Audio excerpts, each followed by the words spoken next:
사랑하고 축복합니다. 이렇게 하면 인사하실까요?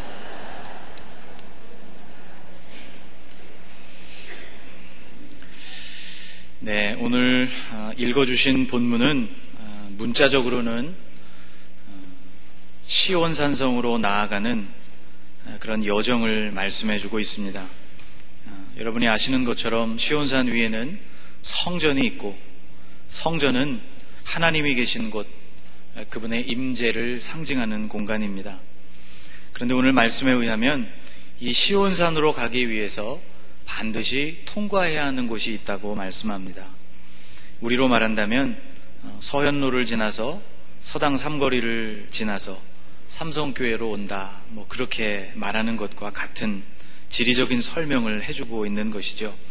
시온에 계신 하나님 앞으로 나아가기 위해서 반드시 통과해야 할 곳, 그곳을 성경은 눈물 골짜기라고 말씀하고 있습니다. 눈물 골짜기가 도대체 무엇일까? 여러분, 성경 6절 말씀의 난회주를 보면 원문에는 그것이 바카 골짜기라고 기록되어 있다, 그렇게 아마 여러분 성경에도 기록되어 있을 것입니다. 이 바카 골짜기는 순례자들이 팔레스타인 북방에서 예루살렘으로 갈 때 통과하게 되는 흰놈의 골짜기 북쪽쯤에 위치한 어떤 작은 골짜기를 지칭한다고 합니다. 이곳에는 우리 성경에 뽕나무로 기록되어 있는 발삼나무가 아주 많이 있는 그런 골짜기입니다. 바카라는 말이 울음, 탄식 이런 뜻을 담고 있기 때문에 우리말 성경에는 눈물 골짜기라고 이곳을 번역했습니다. 이 바카 골짜기를 통과해야만 시온산에 당도할 수 있는 것처럼 마치 이 말씀을 묵상해 보면 마찬가지로 하나님 앞에 우리가 온전히 서기 위해서 통과해야 하는 어떤 골짜기가 있어야 하는구나 하는 사실을 깨닫게 됩니다. 여러분, 우리의 인생길은 눈물 골짜기라고 말할 수 있습니다. 저를 한번 따라해 보실까요? 눈물 골짜기. 눈물, 슬픔과 아픔이 많은 그러한 길이라는 뜻이죠. 하나님의 사람이었던 모세는 우리 인생을 이렇게 노래하고 있습니다. 우리의 연수가 70이요 강건하면 80이라도 그 연수의 자랑은 수고와 슬픔뿐이요 신속히 가니 우리가 날아가나이다. 인생이 날아가는 것처럼 빠르게 지나갈 뿐만 아니라 오래 살았다고 하는 그 연수의 자랑이 수고와 슬픔뿐이라는 이 고백은 우리의 삶이 고난과 눈물의 연속이라는 뜻이죠. 야곱도 그의 인생을 이렇게 정리하고 있습니다. 야곱이 바로에게 아뢰되 내 나그네 길의 세월이 130년이니이다. 내 나이가 얼마 못되니 우리 조상의 나그네 길의 연조에 미치지 못하나. 저를 한번 따라해 보실까요? 험악한 세월을 보내었나이다. 130년이나 되는 세월을 우리가 생각하기에는 꽤나 긴 세월을 산 것처럼 보여지지만 그 모든 시간이 험악한 고난의 시간이었다는 고백인 것입니다. 찬송가 492장 잠시 세상에 내가 살면서, 이 찬송은 우리가 장례식에서 많이 부르는 찬송인데 그 찬송 2절 말씀을 보면 바로 이 눈물 골짜기가 언급되어 있습니다. 눈물 골짜기 더듬으면서 나의 갈 길 다 간 후에 주의 품 안에 내가 안기어 영원토록 살리로다. 열린 천국문 내가 들어가 세상 짐을 내려놓고 빛난 면류관 받아 쓰고서 주와 함께 길이 살리. 여러분, 주님 앞에 우리가 안기기 전까지, 우리의 인생이 다 마치기 전까지 우리의 인생은 눈물 골짜기, 슬픔으로 가득한 인생입니다. 또 이 눈물 골짜기에는 시험도 많습니다. 이 눈물 골짜기에서 우리를 시험하는 존재가 있는데 바로 마귀입니다. 이 마귀는 예수님조차도 시험을 했습니다. 공생애의 역사를 읽어보면 시험받는 역사인 것이나 마찬가지일 만큼 예수님이 가르치시고 천국 복음을 전파하시고 모든 약한 것과 악한 것들을 고치시는 사역 이외에 수많은 시험거리들이 예수님에게 오는 것을 예수님이 그에 응하셔서 답변하시고 그 시험을 물리치시는 이야기가 예수님의 공생의 이야기입니다. 이 눈물 골짜기에서 마귀는 우리에게도 시험을 하는데 그 시험 중에 주된 내용은 하나님이 계신 하나님의 그 존재에 대해서 의심을 품게 만드는 그런 시험입니다. 여러분, 고난과 눈물을 만날 때 마귀가 우리에게 이런 질문을 던지죠. 여러분도 마음 가운데 그런 생각 많이 해보셨을 것입니다. 하나님이 살아계시다면 왜 나에게 이런 고난이 오는 것일까? 하나님이 살아계시면 왜 너에게 그런 일이 일어나도록 내버려 두시느냐는 질문을 우리에게 던지는 것이죠. 예수님이 광야에 계실 때 마귀가 던졌던 3번의 그 시험 질문 중에 하나가 바로 이것이었습니다. 마귀가 예수님을 성전 꼭대기로 데리고 올라가서는 이렇게 말하죠. 내가 만일 하나님의 아들이거든 뛰어내리라. 기록되었으되 그가 너를 위하여 그의 사자들을 명하시리니 그들이 손으로 너를 받들어 발이 돌에 부딪히지 않게 하리로다 하였느니라. 마귀는 지금 이렇게 말하고 있는 것입니다. 내가 하나님의 아들이 정말 맞다면 한번 뛰어내려 보아라.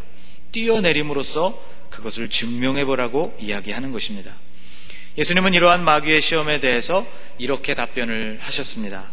예수께서 이르시되 또 기록되었으되 주 너의 하나님을 시험하지 말라 하였느니라. 이 마태복음 4장 7절 말씀에 등장하는 시험하다라는 말은 헬라어로 에크페이라조라는 말입니다. 이 단어의 뜻은 시험해보다 혹은 증명하다, 그렇게 해석될 수 있는 단어입니다. 어떤 일이 되는지 안 되는지를 실제로 실험해보는 것, 그것이 바로 시험하다라는 말이 갖고 있는 의미입니다. 마귀는 성전에서부터 뛰어내릴 때 하나님이 붙들어 주시는지 혹은 붙들어 주시지 않는지를 보여서 하나님의 아들이라는 것을 한번 증명해 보라고 요구하고 있는 것이죠. 예수님이 지금 인용하고 계신 말씀은 신명기 6장 16절에 기록된 말씀입니다. 너희가 마사에서 시험한 것 같이 너희의 하나님 여호와를 시험하지 말고. 여기 기록되어 있는 시험 역시 좀 다른 언어로 기록되어 있습니다마는 히브리어로 나카라는 말인데 이 단어 역시 시험해보다 혹은 증명하다, 그런 뜻을 가지고 있는 단어입니다. 도대체 마사에서 무슨 일이 있었길래 그곳에서 하나님을 시험한 것과 같이 하나님을 시험하지 말라고 이야기하고 있는 것일까? 출애굽기 17장 이 배경이 되는 말씀으로 넘어가 보면 그곳에 이런 말씀이 기록되어 있습니다. 그가 그곳 이름을 마사 또는 무리바라 불렀으니 이는 이스라엘 자손이 다투었으며 또는 그들이 여호와를 시험하여 이르기를 여호와께서 우리 중에 계신가 안 계신가 하였음이더라. 물이 없는 곳으로 인도를 받았는데 하나님은 도대체 계신 거야 안 계신 거야? 하나님이 정말 존재한다면 어디 한번 증명해 보십시오 라고 하나님께 도전하고 시험했다는 것입니다. 마사에서 일어난 이러한 유혹, 광야에서 예수님께 일어난 이러한 시험, 마귀가 주는 유혹은 동일했다는 것이죠. 이 눈물 골짜기에서 우리가 당하는 이 시험, 하나님의 존재, 하나님을 드러내보고 증명해보라는 이러한 시험은 3가지 시험이라고 말씀할 수 있습니다. 하나님의 존재와 하나님의 성품, 그리고 하나님의 능력을 증명해보라는 요구입니다. 성전에서 뛰어내릴 때 존재, 하나님이 계시면 나를 붙들어 주시겠지. 성품, 하나님이 나를 사랑하시는 것이 맞다면 나를 지켜주시겠지. 능력, 하나님이 능력이 있다면 나를 붙들어 주시겠지. 여러분, 이런 생각은 그럴듯한 생각이지만 하나님은 이런 증명의 논리 속에 계신 분이 아닙니다. 하나님의 사람은 성전에서 뛰어내리지 않습니다. 저를 한번 따라해 보실까요? 하나님의 사람은 성전에서 뛰어내리지 않습니다. 여러분, 왜일까요? 바로 하나님을 신뢰하기 때문입니다. 증명하지 않아도 존재, 하나님이 계시다는 것을 믿기 때문이고, 성품, 그렇게 뛰어내려 보지 않아도 하나님이 나를 사랑하신다는 것을 믿기 때문이며, 능력, 붙잡아 주실 능력이 하나님께 충분히 있다는 사실을 믿기 때문입니다. 그리고 그 하나님의 능력은 성전에서 뛰어내리는 사람을 붙드시는 것 같은 이상한 일에 쓰여지지 않는다는 것도 잘 알기 때문입니다. 여러분, 주님께는 능력이 있습니다. 하나냐, 미사엘, 아사랴가 신상 앞에 절하지 않고 끝까지 그들의 믿음을 지키다가 결국 평소보다 7배나 뜨거운 풀무불 안으로 들어가게 되었죠.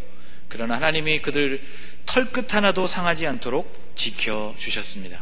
하나님은 이런 능력이 있으신 분입니다. 그런데 이 능력은 전심으로 하나님을 사랑하는 사람들에게 나타내 주시는 능력이지, 하나님이 계신가 안 계신가를 시험하는 사람들을 위해서 나타내 주시는 능력이 아니라는 것이죠. 눈물 골짜기를 지날 때 우리는 하나님이 계신 증거를 찾아보려고 하는 유혹을 만나게 됩니다. 그리고 그 증거를 찾을 수 없는 것 같으면 곧 믿음을 포기하기도 합니다. 그러나 여러분, 기억하십시오. 우리가 가진 믿음이라는 것은 바라는 것들의 실상이고 보이지 않는 것들의 증거입니다. 여러분, 또 눈물 골짜기에는 우상 숭배에 대한 유혹도 많습니다. 바카 골짜기는 흰놈의 아들 골짜기 북쪽에 위치하고 있다고 말씀을 드렸죠. 대대로 사람들은 이 흰놈의 아들 골짜기에서 몰록신을 숭배했습니다. 특이하게도 이 몰록신에게 제사할 때는 사람을 제물로 바쳤습니다. 원하는 것을 얻기 위해서 자식이라도 불에 태워서 드리던 곳, 바로 그것이 흰놈의 아들 골짜기였던 곳이죠. 여러분, 눈물의 골짜기를 지날 때 오늘 우리에게도 이런 유혹이 있습니다. 원하는 것을 성취하기 위해서는 하나님도 쉽게 저버리고 무엇에든지 우리가 의지가 될 만한 것들을 찾아보고자 하는 유혹, 그것을 의지해보고자 하는 유혹인 것이죠. 우리가 눈물 골짜기에서 물리쳐야 하는 유혹 중에 하나는 바로 이런 우상 숭배의 유혹입니다. 시온에 있는 하나님의 성전에 닿기 위해서 눈물 골짜기, 그 바카 골짜기를 통과해야 했던 것처럼 하나님의 임재 앞에 온전히 우리가 서기 위해서는 우리도 이런 고난과 유혹을 마주해야 하는 것입니다. 여러분, 눈물 골짜기는 그렇게 힘든 길입니다. 그런데 여러분, 오늘 본문을 보니까 놀랍게도 그곳을 잘 통과하는 사람들의 이야기가 나오고 있습니다. 6절 말씀을 보면 그들이 눈물 골짜기를 통과할 때 이런 일들이 나타난다고 기록되어 있습니다. 같이 한번 읽어볼까요? 그들이 눈물 골짜기로 지나갈 때에 그곳에 많은 샘이 있을 것이며 이른 비가 복을 채워주나이다. 아멘. 여러분, 이스라엘에서 물은 곧 생명입니다. 우리는 사실 물에 대한 고마움을 잘 느끼지 못하면서 삽니다. 오랜 가뭄이 있다가 어젯밤에 단비가 내렸죠. 가뭄이 들 때 우리가 물을 아주 간절하게 원하지만, 그러나 상대적으로 보면 전 세계 가운데에서 우리나라는 물이 참 풍족한 국가 중에 하나입니다. 그런데 이 이스라엘이라는 나라는 4월부터 10월까지 전혀 비가 내리지 않는 그런 곳입니다. 10월 말에 비가 내리기 시작해야만 비로소 씨를 뿌리고 땅을 갈아엎을 수가 있고요. 3월경 추수 때가 이르러서 그때에도 적당한 비가 내려야 곡식이 여물고 풍성한 수확을 거둘 수 있는 그런 지역입니다. 경작 자체가 철저하게 비에 의존되어 있는 곳인 것이죠. 성경에 나오는 이른 비와 늦은 비는 바로 10월 말경에 내려지는 이 비, 이것이 바로 이른 비, 그리고 추수할 때 내리는 3월경에 내리는 비가 바로 늦은 비입니다. 오늘 6절 말씀에 등장하는 이른 비, 바로 이것이 하나님이 때에 따라 내려주시는 바로 그 비를 말씀하는 거죠. 때에 맞춰서 내리는 이런 비가 없이는 절대 팔레스타인에서 농사를 지을 수가 없습니다. 바로 이런 배경 때문에 이스라엘 사람들은 비를 아주 소중하게 여기고, 그리고 웬만해서는 우산을 쓰지 않습니다.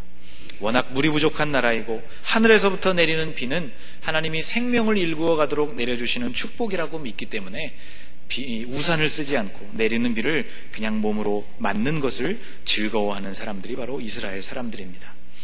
방금 읽어드린 이 6절 말씀에서 눈물의 골짜기, 그 메마른 죽음의 골짜기를 지나갈 때에 샘을 만나게 되고 이른 비가 내린다고 말씀했습니다. 여러분, 이렇게 심각한 고난과 슬픔의 공간에서 이런 복을 경험하는 사람들이 있다는 것이죠. 6절 말씀 처음에 등장하고 있는 그들이, 도대체 여기서 말하고 있는 그들은 누구일까요? 죽음의 골짜기에서 이른 비로 채워주시는 복을 경험하는 사람들, 샘을 만나는 사람들, 그들이 누구일까? 바로 그들은 5절 말씀에 기록되어 있는 사람들입니다. 여러분, 5절을 같이 한번 읽겠습니다. 주께 힘을 얻고 그 마음에 시온의 대로가 있는 자는 복이 있나이다. 아멘. 주님께 힘을 얻고 그 마음에 시온의 대로가 있는 자가 복이 있는데, 바로 그런 사람들이 이 눈물 골짜기를 지나갈 때 샘을 만나고 이른 비를 만나게 된다는 말씀인 것이죠. 여러분, 죽음의 골짜기에서 이러한 축복을 얻는 사람들은 두 가지.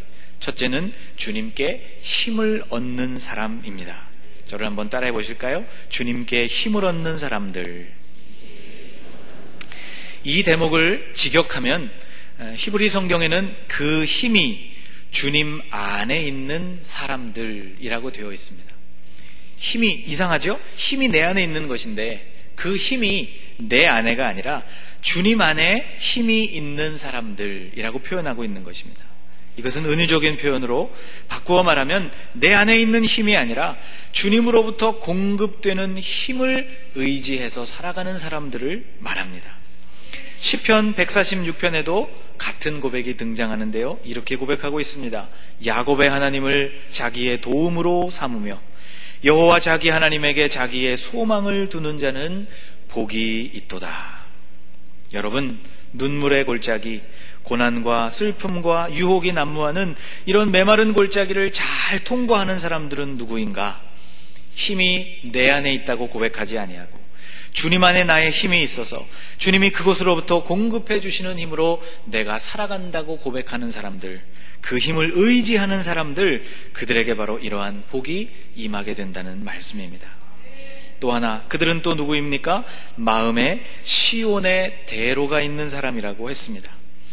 오늘 우리 성경에 시온의 대로라는 부분을 여러분 성경에 보시면 시온의라는 부분이 조금 작은 글씨로 기록되어 있을 것입니다. 왜냐하면 시온의라는 말이 원문 성경에는 없는 표현이기 때문이죠. 원문에는 그냥 대로라고 표현되어 있습니다. 메실라라고 말하는 이 대로는 큰 길 또는 공용도로로 사용되어지는 널찍한 길을 의미합니다. 이런 뜻이죠. 그들이 지금 실제로 걷고 있는 길은 아주 메마르고 가파르고 고난과 유혹이 난무하고 유혹으로 가득 차 있는 그런 눈물의 골짜기임에 분명한데, 놀랍게도 그 길을 걸어가고 있는 사람들의 심령을 들여다보니까 그들의 어디에는요? 그들의 마음에는 시온의 대로가 열려 있더라는 것입니다. 여러분, 이것이 신앙의 비밀입니다. 눈물의 골짜기를 잘 통과하는 사람들, 하나님의 은혜와 복을 경험하는 사람들은 누구인가? 현실은 척박하고 먼지나는 메마르고 고난이 가득하고 유혹이 가득한 골짜기를 통과하면서도 마음에는 주님이 시원하게 뚫어주신 대로를 간직한 사람들이라는 것입니다. 또 그런 대로를 우리 마음에 간직해야 하고 간직할 수 있다는 말씀이 되는 것이죠. 사랑하는 여러분, 주님께 힘을 얻는 분들이 되시기를 축복합니다. 여러분이 오늘 걸어가는 그 길이 메마르고 힘든 길이지만 여러분의 심령에는 주님이 열어주시는 시온의 대로가 있게 되시기를 축복합니다. 이런 사람들이 맞이하게 되는 최종적인 결과가 7절 말씀에 이렇게 등장하고 있습니다. 같이 한번 읽어보겠습니다. 그들은 힘을 얻고 더 얻어 나아가 시온에서 하나님 앞에 각기 나타나리이다. 아멘. 눈물 골짜기를 결국 통과하여서 하나님 앞에 서게 되고 나타나게 된다는 것입니다. 그런데 그 앞에 있는 말씀을 보면 그들이 힘을 얻고 더 얻어 라고 표현하고 있습니다. 여러분, 이런 은혜를 누리시기를 바랍니다. 하나님이 주시는 힘을 얻고 그 위에 더한 힘을 얻고 그 위에 또 부어주시는 힘을 얻고 계속해서 부어주시는 하나님의 능력을 힘입어서 마침내 시온산에 이르게 되는 영광이 여러분에게도 있기를 축복합니다. 내 힘만 자랑하지 않고 하나님 안에 내 힘이 있다고 고백하는 사람, 골짜기를 지나가고 있지만 마음만은 믿음 안에서 대로를 걷고 있는 바로 그 사람은 하나님이 주시는 힘을 얻고 더 얻고 또 얻고 그 위에 더 얻어서 결국 시온산에 이르게 되고 거기서 전능하신 하나님의 임재 앞에 서게 되는 것입니다. 눈물 골짜기를 통과하고 계시는 사랑하는 성도 여러분, 여러분에게 이런 복이 있기를 바랍니다.